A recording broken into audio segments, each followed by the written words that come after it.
सुबह से सावित्री और उसके बेटे रौनक के बीच बहस हो रही थी। रौनक जिद पर अड़ा हुआ था कि आप इस घर को मेरे नाम कर दीजिए। बस यही एक रट लगाए बैठा था, आगे कुछ सुनने के लिए तैयार ही नहीं था। हम दोनों तभी बात करेंगे कहकर पैर पटकते हुए घर से बाहर निकल गया था। सावित्री सोच रही थी कि मेरे जीते जी घर बेटे के नाम कैसे कर सकती हूँ। कल को किसने देखा है, मैं उसकी बात हरगिज नहीं मानूंगी। बहू लता अलग रसोई में खाना बनाते हुए बड़बड़ा रही थी कि यह घर पैसा अपने साथ लेकर जाएंगे क्या, हम उनके अपने ही तो है। यह बात सुनकर सावित्री का दिल बहुत दुखी हो उठा। उसने अपना बैग उठाया और अपनी बुआ के पास पहुंच गई। जैसे ही उन्होंने दरवाज़ा खोला, अंदर आई और कहा, आप मुझसे कुछ नहीं पूछना, मैं थोड़ी देर चुपचाप बैठना चाहती हूँ। उन्होंने कहा कि ठीक है, उस कमरे में बैठ जा, कहकर एक कमरा दिखाया। सावित्री सोच रही थी कि अपने होते तो इस तरह का बर्ताव कभी नहीं करते थे। एक हफ्ते से पीछे पड़ा है, घर उसके नाम कर दूं। उसकी आंखों से आंसू बहने लगे थे। वह सोचने लगी थी कि इससे अच्छा मैं बेऔलाद होती तो अच्छा था। लड़की सुकन्या, वह भी कोई कम नहीं है। सब कहते हैं बेटियां माता पिता के दिल के करीब होती हैं।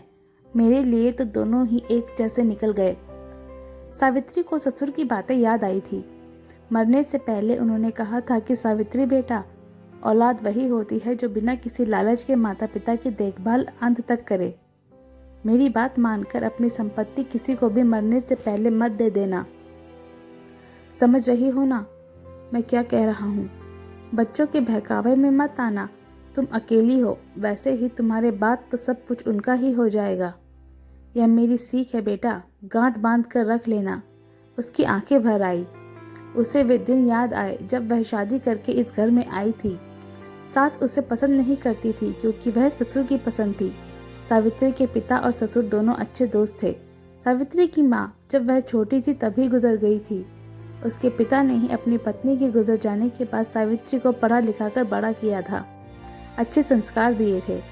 एक दिन दोनों दोस्त पार्क में मॉर्निंग वॉक कर रहे थे तो सावित्री के पिता को वहीं पर दिल का दौरा पड़ गया था। सभी लोग उन्हें अस्पताल लेकर गए, परंतु उनकी जान नहीं बचा सके। मरने से पहले उन्होंने अपने दोस्त से बेटी की जिम्मेदारी लेने के लिए कहा था। वैसे वह पढ़ी लिखी सुंदर सुशील थी। अपने दोस्त की आखिरी इच्छा पूरी करने के लिए उन्होंने सावित्री को अपने घर की बहू बनाकर अपने घर ले आए थे। सास को यह बात पसंद नहीं आई थी। उन्हें लगता था कि माता पिता के ना होने से वह हमेशा यहीं रह जाएगी और बेटे को ससुराल से मिलने वाले तोहफे नहीं मिलेंगे। इसलिए वह सावित्री को बहुत ताने देती थी और पूरे घर का काम उसी से कराती थी।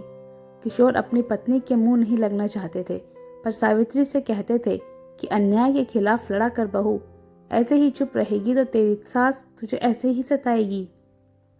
सावित्री को लगता था कि माँ तो बचपन में ही गुजर गई थी, कम से कम सास से मैं माँ को देख लूंगी। किशोर का बेटा रोहित बहुत अच्छा था। वह अपनी पत्नी को बहुत प्यार करता था। 1-2 साल के अंतराल में ही सावित्री और रोहित के 2 बच्चे हो गए थे, बेटी सुकन्या और बेटा रौनक। रोहित पढ़े लिखे थे परंतु अपना व्यापार करना चाहते थे। पिता को यह व्यापार वाली बात पसंद नहीं थी। रोहित ने पिता से झगड़कर एक किराने की दुकान को खोल लिया था। उसकी दुकान ठीक से नहीं चलती थी, लेकिन पिता के साथ मिलकर रहने के कारण उसे अपने परिवार की देखभाल में तकलीफ नहीं होती थी। सावित्री की सास को लगता था कि बेटे को अलग रहने के लिए भेजेंगे तो वह अपनी जिम्मेदारी को अच्छे से समझेगा, पर ससुर नहीं चाहते थे। उन्हें मालूम था कि दुकान से होने वाली आमदनी से 2-2 बच्चों की परवरिश करने में उसे तकलीफ होगी। सास की जिद के आगे उन्हें घुटने टेकने पड़े और रोहित के परिवार को अलग घर में शिफ्ट होना पड़ा। अब सावित्री भी पति के साथ दुकान पर बैठने लगी। दोनों मिलकर इतना तो कमा ही लेते थे कि अपने बच्चों की ज़रूरतों को आसानी से पूरा कर सके।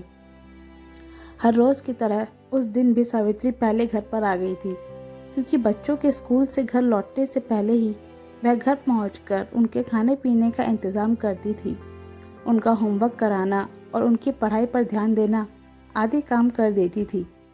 उस दिन भी बच्चे रात को खाना खाकर सो गए थे। वह रोहित का इंतज़ार कर रही थी। उसी समय फ़ोन पर एक अननोन कॉल आता है। उठाया तो वह पुलिस इंस्पेक्टर का फ़ोन था। उनके फ़ोन कॉल से उसे पता चला कि रोहित का एक्सीडेंट हो गया है। अपने ससुर की मदद से वह अस्पताल पहुंचती है। परंतु तब तक रोहित की मौत हो गई थी।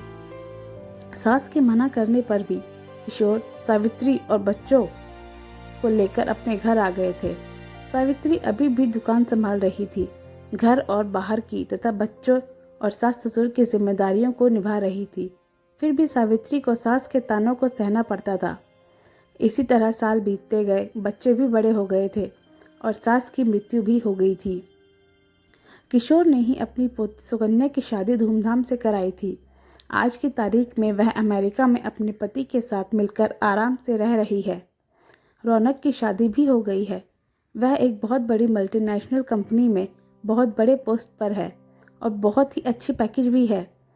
पत्नी ने एमटेक किया था, पर वह घर पर रहकर अपने बच्चों की देखभाल करती है। रौनक ने अपने पैसों से एक विला खरीद लिया था। उसका दोस्त अपना घर बेच रहा था, तो उसे लगा माँ के नाम पर जो घर है उसे बेचकर खरीद लूँगा। माँ है कि इस बात पर राजी नहीं हो रही थी। सावित्री के ससुर ने उससे यह घर उसके नाम पर करते हुए कहा था कि बेटा, तुम नीचे के घर में रहना, ऊपर के 2 घर किराए पर है ना, उस किराए से तुम अपना गुजारा कर लेना। तुम्हें किसी के आगे हाथ नहीं फैलाने पड़ेंगे। किसी के बहकावे में मत आना, बच्चों के मुंहों में अपने पैर पर कुल्हाड़ी मत मार लेना, कहते हुए गुजर गए थे। बेटा बहू भी साथ रहते हैं, पर मजाल है कि बेटा घर खर्च के लिए आगे बढ़कर पैसे देता हो। ऐसे में अगर घर उसके नाम कर दिया तो वह कैसे जिएगी। यह सोचते हुए उसने एक निर्णय लिया और बुआ से विदा लेकर अपने घर आ गई थी। बहू ने खाना बना दिया, अपने बच्चों को खिलाकर खुद भी खा लिया था। किसी ने भी उससे खाने के लिए नहीं पूछा था। वैसे भी बुआ के घर में उसने नाश्ता किया था, इसलिए सीधे अपने कमरे में जाकर दरवाज़ा बंद कर लिया। रात भर उसे नींद नहीं आई। अंत में उसने निर्णय लिया कि बेटा साथ में रहे या ना रहे, मैं अपना घर उसके नाम पर नहीं करूँगी। मेरे बाद ही उसका इस घर पर अधिकार होगा। मेरे जीते जी अब अन्याय नहीं सहूँगी, सोच लिया और चैन की नींद सो गई थी। सुबह उसने बहू बेटे को बुलाया और अपना निर्णय सुना दिया। यह भी कहा कि तुम्हें मेरे साथ रहना है तो बिना झगड़ों के रहो, अन्यथा अपने घर में रहने के लिए जा सकते हो। सही है दोस्तों, दुनिया में आए दिन होने वाले हादसों से हमें यह सीख तो लेनी ही चाहिए कि जो पैसे या घर बार है हमारे बाद ही हमारे बच्चों को मिले। इस पर आपकी क्या राय है, मुझे कमेंट करके ज़रूर बताइएगा। कहानी पसंद आई हो तो इसे लाइक और शेयर कीजिएगा और अगर चैनल पर नए हैं तो चैनल को सब्सक्राइब कीजिएगा।